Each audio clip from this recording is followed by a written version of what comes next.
Yes, hello naman mga yes naman. So ayan, off ko ngayon. Today is very very maulanis. Maglalakad ako papunta dun sa bus stop.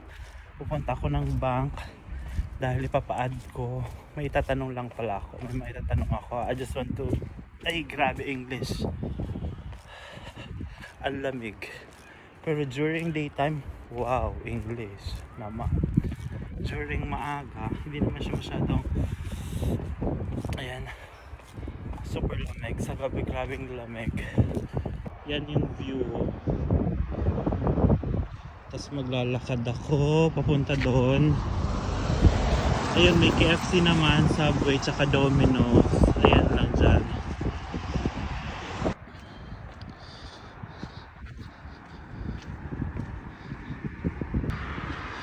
Kaya yung mga bahay, pero hindi katulad sa Japan na mga pangmalakasan pag full eh. So ayun, malapit lang ay yung KFC, tapos doon ang hintayin ng bus.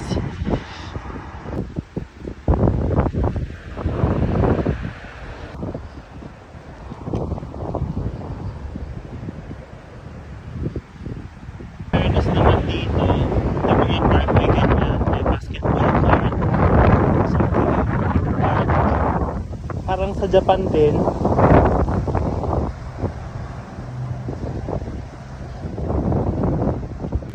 Madami ditong parang ganyan mga church. Hindi ko rin maintindihan kung Catholic ba yan or Christian or Pentecost, something ganyan. So ayan na, may malapit na KFC sa Domino's tsaka Subway. Ito naman yung playground. Ito yung hintayan ng bus. Yun nga lang, hindi siya accessible katulad sa Japan na napakadaming train. Ayan, maghihintay ka dito, dapat kakaway ka kasi pag hindi ka kumaway sa bus, hindi ka titigilan. Lumit yung chan ko dito, oh. Hindi kasi best in laps.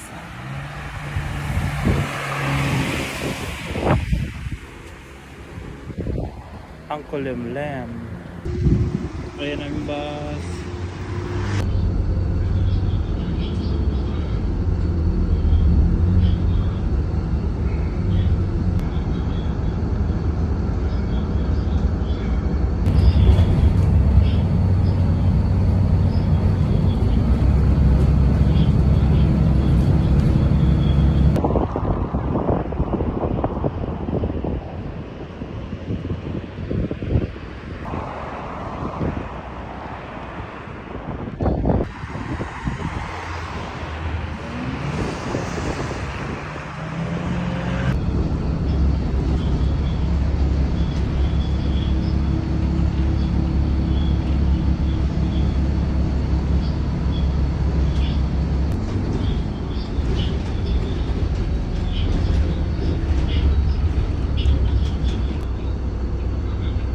Tapos dito na sa may bus stop to sa city, maghihinto, tapos bababa na ako.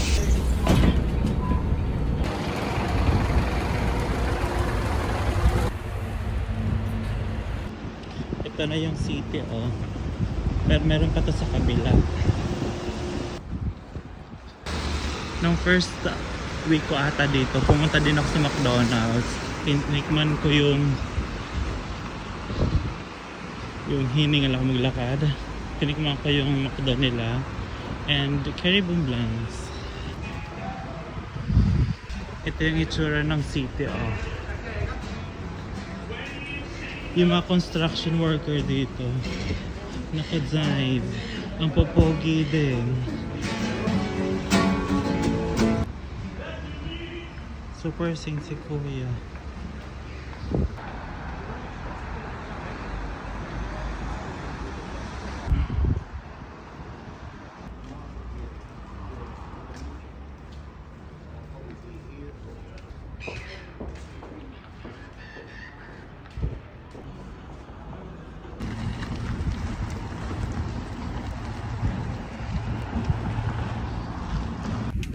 ay nandito na ako sa my city. Naglilibot-libot ako. Pupunta ako dun sa may library. Yung mga construction worker, ang popogi parang normal na sa kanila yon. Popogi. Saan gagaling pa mag-English? Pupunta ako dito sa may library kasi yun lang yung way na alam ko para magpa-photocopy tsaka magpa-print. Ito yung papasok. Ito yung library. Ito yung library entrance. Ito yung itsura niya sa labas. Ito yung Dunedin City Library.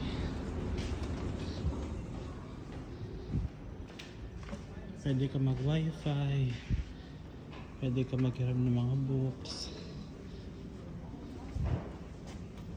Ayan. Pwede ka mag-computer. So sa taas ako magpapa-photocopy tsaka magpapa-print. Computer.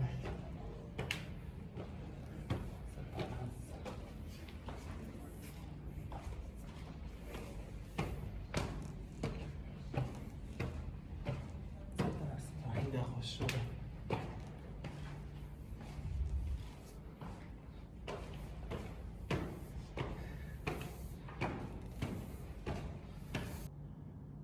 Ayan. Per floor, nakasulat ko anong pwede. Mali pala. Sa first floor pala.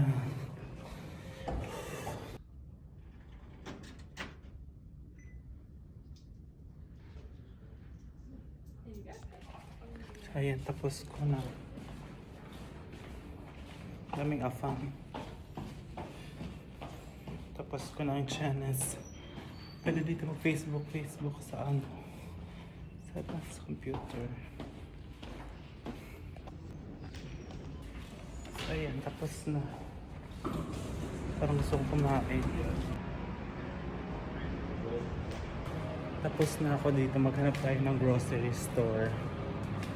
Malayo kasing grocery store dito. Yung as in super grocery store. Pero try ko maghanap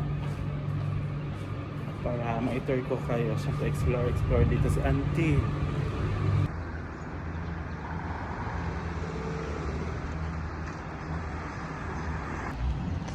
Ito ang itsura dito parang lumang something. Siyempre hindi natin i-compare ang Japan kasi ibang lugar, ibang kuan, very well. Ayan mga pogi.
Ayan, nakauwi na ako sa bahay. Babalik ako ulit. Kasi ang lamig. Bibili ako doon sa... Ay, grabe. Nagmerienda muna ako. Ang lamig. May malapit dito sa supermarket. Pupunta ako doon. Nakalimutan ko kasi yung tawag ko sa... Nakalimutan ko kasi yung lalagyan. Kaya babalik ako. Ay, bumalik ako. Albayan, lutang na naman ako. Tapos, yun, papakita ko sa inyo yung supermarket diyan. Uy, grabe yung lamig.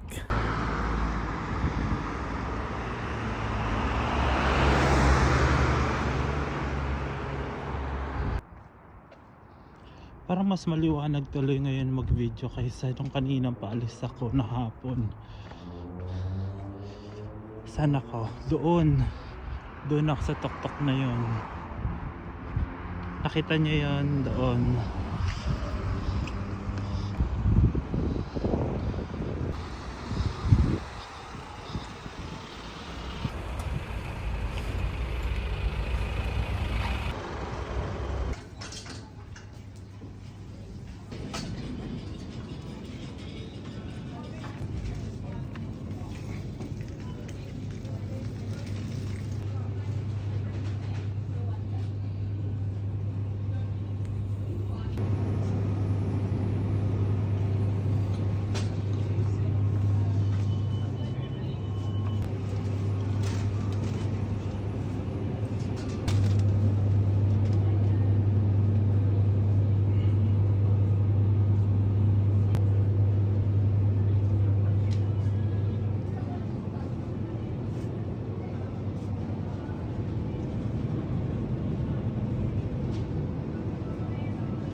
Dito ako sa grocery.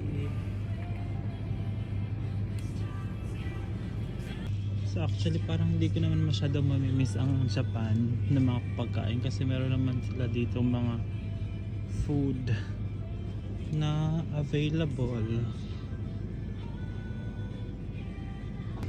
Ito lang aking binili, ayan, tinapay, tsaka donut, lemon, banana, tsaka squash. Ayan ang presyo. Kapag Angkor medyo mahal, $7. Kapag yung banana plus flavor na, ayan o, mga chocolate, may expiration date na din nakalagay, para siyang ano, masabon. Ayan, Angkor Chinese Gym. Ganito mura lang o, parang 100 pesos, $3. Ito yung mga gatas nila, malalaki yung gatas nila dito. In fairness, kompleto sila dito, pati yung mga pang party kineme. Mahal lang yung mga pang party nila dito sa Daiso, medyo mura-mura. Itlog, tas ang kata, ayan, medyo maharlika ang itlog. Ish naman. Ayan, may spam. 300 super convert. Nasa stage ako ng life ng convert is the key chenes. Then for the mantika, dahil hindi man tayo masyadong nagluluto, ito lang na rice oil, yung murang mantika, panggisa lang, ay pamprito. Mahal yung olive oil. Ito na lang, mantika din naman to, pamprito saan spam. Kuha tayo ng itlog.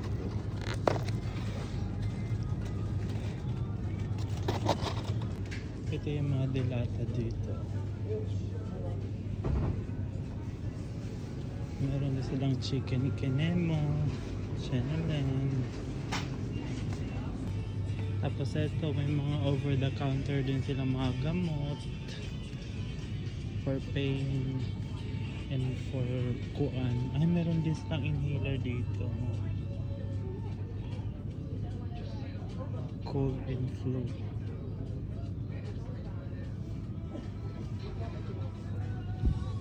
Mga pang babies. Ito, parang gusto ko matry yung sa sunod na ganito. Gumawa ng mga wrap. Ito pala yung mga tinapay. Oh.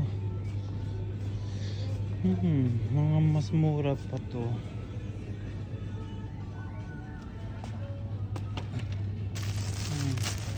This one na lang bilhin ko. Ibalok ko yung ano, tinapay. Ito mga yung mga binibenta nila, mga drinks, mga frozen. Ayan, ice cream. In fairness, masasarap yung ice cream nila dito. Waechos. Tapos ito mga cheese nila, ang daming cheese dito. Ayan, mga kinembot na cheese. Ayan, mga ice cream pa yan. May Magnum din, oh.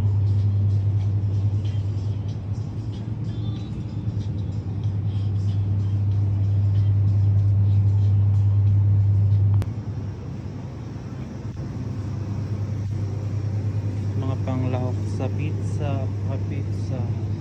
Ito yung mga cheese na iwan, hindi ko maintindihan. Ito mga candies and chocolates. For sure mabebetan to ng mga pamangkin ko.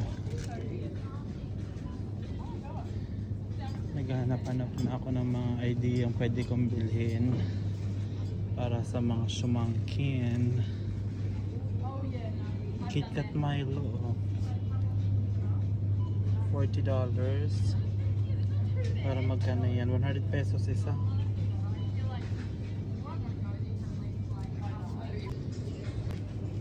Hindi mo kaya, may binibentang panggatong.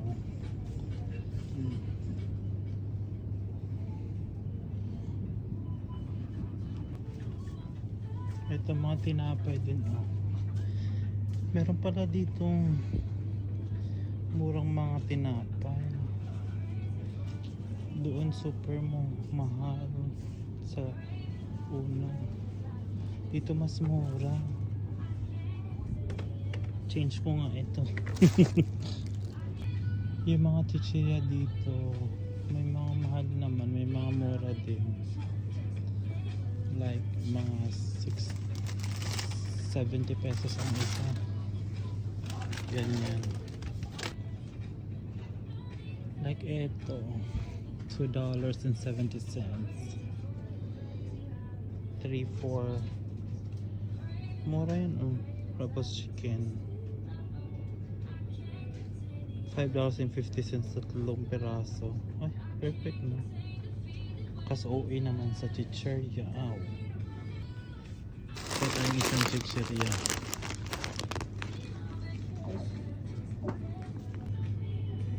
Ito, mas mura mga tinapay. Oh. Tas mga wet bread pa. Hindi siya basa. Chares. Tsaka meron din sila dito mga surf. Ayan, meron din silang mga coke. Ito mga soft drink nila, Panda. Ayan.